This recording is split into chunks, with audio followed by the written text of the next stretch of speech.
Hello friends, good morning. आज के इस वीडियो में बात करते हैं जेलसीमियम एक होम्योपैथिक मेडिसिन है, उसके बेस्ट 5 इंडिकेटर सिम्टम्स के, जिसके बेसिस पर जेलसीमियम को सिलेक्ट किया जाता है और बीमारियों को ठीक करती है। होम्योपैथी का सिद्धांत है कि मेडिसिन के सिम्टम्स बीमारी के सिम्टम्स से ठीक ठीक मैच करेगा, और जितना अच्छा मैच करेगा, जितना अच्छा मिलेगा, जितना अच्छा सिमिलरिटी होगी, उतना बेहतरीन तरीके से क्योर होगा। तो जेलसीमियम फ्रिक्वेंटली यूज की जाती है होम्योपैथिक डॉक्टर द्वारा, और इसके इंडिकेशन को समझते हैं, और इंडिकेशन के बेसिस पर अगर यूज करेंगे तो अच्छा रिजल्ट आएगा। तो देखिए, जो जेलसीमियम के जो सिम्टम्स हैं, जो इंडिकेशन हैं, वो इस बात पे डिपेंड करते हैं कि पल्स जो है स्लो है। अब स्लो पल्स है तो जो बॉडी में ब्लड सर्कुलेशन होगा वो क्या होगा? स्लगिश होगा।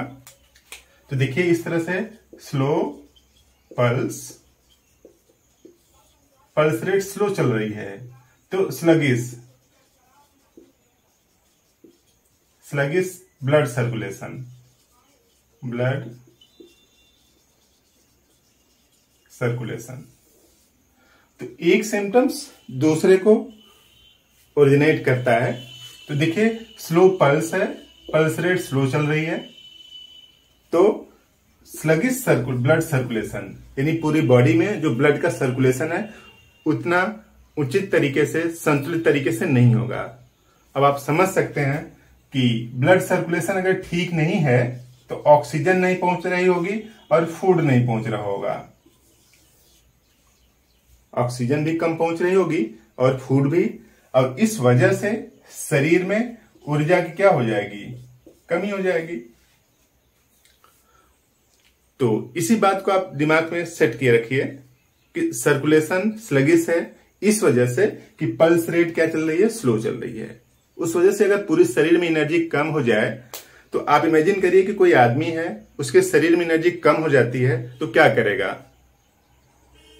कुछ काम नहीं कर पाएगा, सुस्त लेटा रहेगा, सुस्ता रहे, मतलब नींद जैसा शरीर बना रहेगा चेहरे पर, और लेटने का मन करेगा।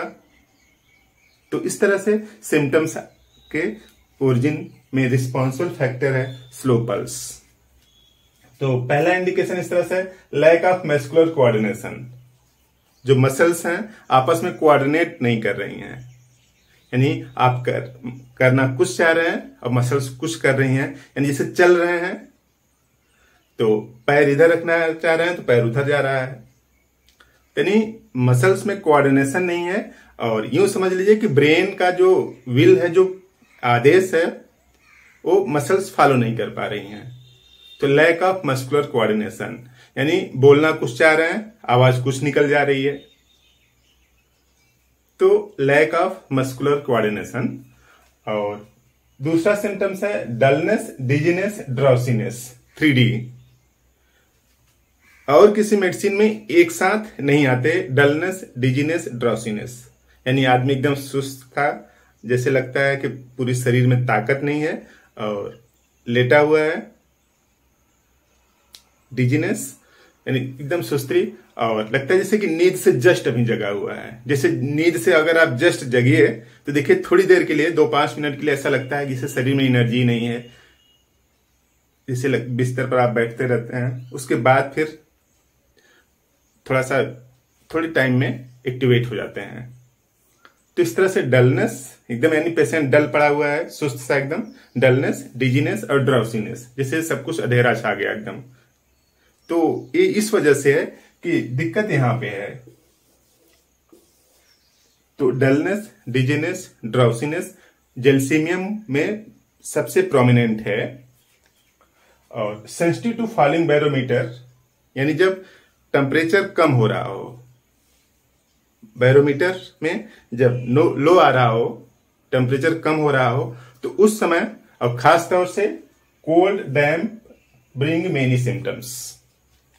जब ठंडा आ जाए एटमॉस्फेयर में और नमी हो जाए, जैसे बरसात के मौसम में, तो बरसात के मौसम में ह्यूमिडिटी ज्यादा होती है, टेम्परेचर थोड़ा सा कम हो जाता है, तो सिम्टम्स बढ़ जाते हैं, दिक्कतें बढ़ जाती हैं। तो जब भी बैरोमीटर्स फॉल डाउन कर रहा हो, टेम्परेचर कम हो रहा हो, मौसम में नमी आ रही हो, तो उस वजह से अगर बीमारी के लक्षण बढ़ रहे हो तो जलसीमियम का इंडिकेशन है। और हेडेक, सरदर्द की अगर बात करें तो जो हेडेक है वो पीछे यानी जहां पे कॉलर लगा हुआ है वहां पे सर्वाइकल रीजन में स्टार्ट होता है, इसको ऑक्सीपिटल हेडेक भी बोलते हैं। तो सर्वाइकल रीजन में स्टार्ट होता है और वहां से पूरे सिर में फैल जाता है, यानी ऑक्सीपिटल हेडेक स्प्रेड फैल जाता है, पूरे सिर में फैल जाता है। देखिए लिखा है headache beginning in the cervical spine and ending extending over the head, पूरे हेड में फैल जाता है। और पांचवा सिम्टम्स है कि आप देखिए रहे हैं यहाँ पे डलनेस, डिजीनेस, ड्रॉप्सीनेस है। तो आईलिड हैवी, पेशेंट को लगता है या हो जाता है ऐसा कि आंख खोलने का मन ही नहीं करता ना। Eyelid heavy, patient can hardly open them, यानी जो पेशेंट है उसको लगता है कि आंख बंद ही रहे तभी ठीक है, आंख खोलने भर की एनर्जी नहीं है। इतनी कमजोरी आ गई है पूरी शरीर में। अगर इतनी कमजोरी जैसे लक्षण आ रहे हो, मस्कुलर कोऑर्डिनेशन बिगड़ रहा हो, तो ये सब प्राइमरी स्टेज है पैरालिसिस की। पैरालिसिस की बेहतरीन मेडिसिन है जलसीमियम। डलनेस, डिजीनेस, ड्राउसीनेस और उसके साथ साथ मस्कुलर कोऑर्डिनेशन नहीं है, तो ये सब पैरालिसिस के बिगिनिंग के सिम्टम्स हैं। तो पैरालिसिस में भी बेहतरीन तरीके से काम करती है जलसीमियम। तो इसको लेने का तरीका क्या है? जलसीमियम का आप मदर टिंचर भी यूज कर सकते हैं, 30 पावर में भी यूज कर सकते हैं। तो इस तरह से आप जलसीमियम का क्यू पावर ले लीजिए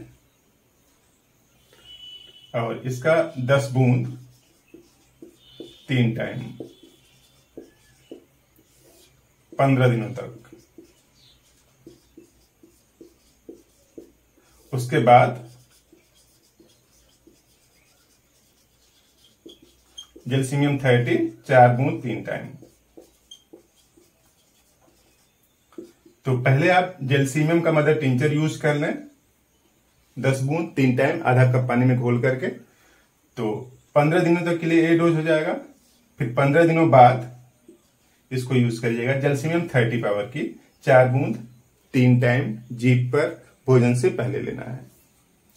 तो इस 1 महीने में इस टाइप के सिम्टम्स ठीक हो जाएंगे। तो देखिए यहां पे जितने भी वीडियो बनाए गए हैं उसमें अगर सिंगल बीमारी है आपको तो आप उसको मेडिसिन को यूज कर सकते हैं, आपको आराम आ जाएगा। अगर कई 2-3 बीमारियां एक बॉडी में हैं, कॉम्प्लेक्स बीमारियां उसको बोलते हैं, कॉम्प्लेक्स डिजीज बोलते हैं उसको।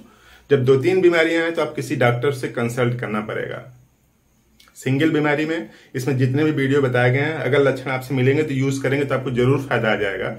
लेकिन अगर 1, 2, 3 बीमारी शरीर में इकट्ठा है तो उसके लिए कंसल्ट करना पड़ेगा फिजिशियन से, और फिजिशियन समझेगा कि किस बीमारी को कैसे ठीक किया जा सकता है, उसका रूट काज कहाँ पे है। तो अगर मल्टीपल डिजीज है तो अपने से मेडिसिन ट्राई ना करें, किसी से सलाह ले लें, बेहतर रिजल्ट रहेगा। तो आपने पूरा वीडियो देखा, कुछ बात समझ में आई तो इस वीडियो को लाइक कर दीजिए, चैनल पर नए तो सब्सक्राइब कर दीजिए, शेयर भी कर दीजिए ताकि और लोगों का भला हो सके। तो आपने पूरा वीडियो देखा, थैंक यू।